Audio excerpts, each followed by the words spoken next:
மணத்தக்காளி கீரை நாங்கள் பொரியல் பண்ண போகிறோம். மணத்தக்காளி கீரை கழுவி வச்சுருக்குறோம். வெங்காயம், பச்சை மிளகாய் அரைஞ்சி வச்சுருக்கோம். தேங்காய் பூச்சிட்டு சீரகம் இவ்வளோதே இதுக்கு. ரொம்ப நல்லது, வயிற்று புண்ணுக்கெலாம் மணத்தக்காளி கீரை ரொம்ப நல்லது. செஞ்சு சாப்பிடுங்க.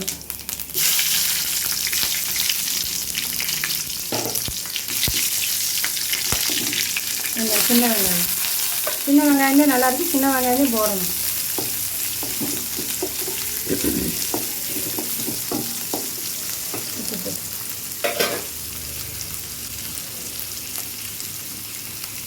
கொஞ்சம் உப்பு.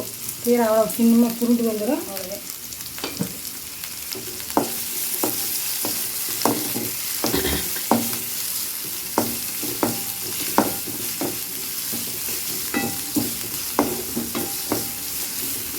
வாய்ப்புண்ணு வயிற்று புண்ணுக்கு ரொம்ப நல்லது. இது சூப்பு வச்சு குடிச்சிங்கன்னா ரொம்ப உடம்புக்கு நல்லது.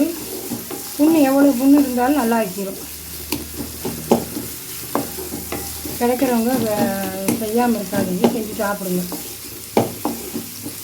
வேலைக்கு போகிறவங்களுக்கு கூட இது ஈஸியாக நைட்டு ஆஞ்சி வச்சுட்டு காலையில் கழுவி எல்லாத்துக்கும் க்ளீன் பண்ணி போட்டு முன்னுக்கு செஞ்சு கொண்டு ஓடிடலாம் ஆஃபீஸுக்கு.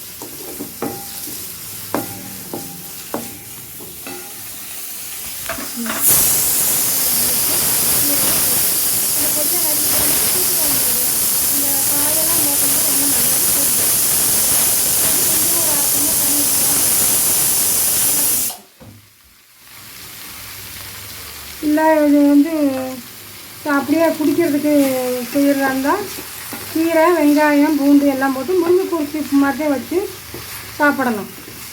கடிச்சு குடிச்சிக்கிடலாம். அவ்வளோ நல்லா இருக்கும். ரொம்ப நல்லதாக இருக்கும். செஞ்சு சாப்பிடுங்க. சுகருக்கு ரொம்ப நல்லது இந்த கீரை. கொஞ்சமாக இப்படி லைட்டாக ஊற்றி வேக வைங்க. நல்லா வெந்துக்கும். பாருங்க, இந்த தேங்காய் பூ போட்டு இறக்கலாம்.